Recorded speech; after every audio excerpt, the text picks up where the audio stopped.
ডুয়েটে chance পাওয়ার জন্য সিজিপির কোনো গুরুত্ব নাই। এই জায়গায় মাস্টে যেটা দরকার সেটা হচ্ছে 3 পয়েন্ট থাকলে হবে, আর কোনো মানে সিজিপি না এক্সট্রা কোনো মানে টেনশন করার কিছু নেই সবার।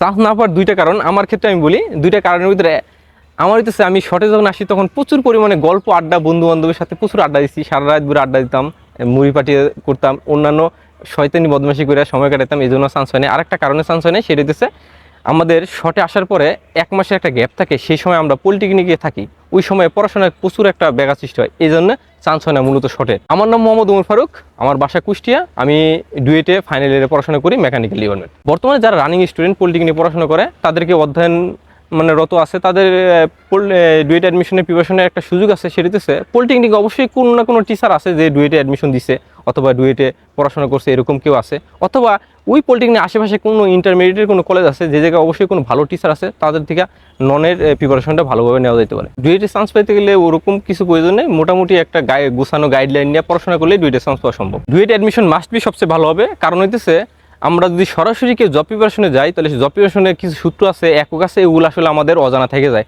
কিন্তু ডুয়েট অ্যাডমিশন দিলে মাস্ট বি এগুলোকে ক্লিয়ার হইব, তারপর আমরা জবে গেলে অনেক ভালো আমরা আউটপুট দিতে পারবো।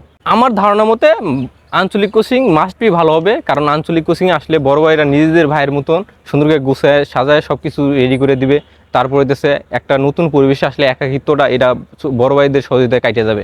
ডুয়েটে চান্স পাওয়ার এক্স ফ্যাক্টর অনেক কটা আছে, তাদের ভিতরে একটা হচ্ছে সবার প্রথম যে আগে যদি কেউ একটু প্রিপারেশন নিয়ে আসে তাহলে সেটা হচ্ছে এক্সপেক্টর হিসেবে কাজ করবে। আসলে কোচিং পরীক্ষাতে আমরা অনেক সময় অনেক ইয়া থাকে যে আমি 100তে 100 পাবো বা 90 পাবো, এরকম একটা চাহিদা থাকে। কিন্তু কোচিং পরীক্ষার ক্ষেত্রে আমি কি করতাম যে 100 মার্কের পরীক্ষা হবে, আমি আগে মেন্টালি সেট আপ করে দিতাম যে আমি 60 মার্ক পাবো। এখন দেখা গেলো আমি 60 মার্কে অ্যান্সার করছি, তারপর আমার হাতে অনেক সময় পড়ে থাকতো, তারপর আমি অন্যগুলো অ্যান্সার করতাম, দেখা গেলো যে আমি অন্যর তুলনায় অনেক ভালো করতাম। কিন্তু কিছু ফ্রেন্ড ছিল আমার, তারা 100 মার্কের আশা করে দিত, কিন্তু দেখা গেলো যে 60ও পাইতো না তারা। মডেল বা পিভট মডেল আগে ওইভাবে রিভিশন দেওয়া বা পড়াশোনার ওইভাবে আর সময় থাকে না, ওই সময় সর্বোচ্চ কী অঙ্কগুলো করবে মেন্টালি ফ্রেশনেস রাখে অল্প কিছু অঙ্ক করা, যেগুলো বারবার আটকে যায় সেগুলো দেখা, সূত্রগুলো দেখা, এই হচ্ছে প্রিপারেশনের সিস্টেম। আমি যখন চান্স পাই আসলে আমি তাবলিগে ছিলাম, ওই জায়গায় আমার খবরটা দেয় কোচিংয়ের পক্ষ থেকে, খবরটা পাঠায়।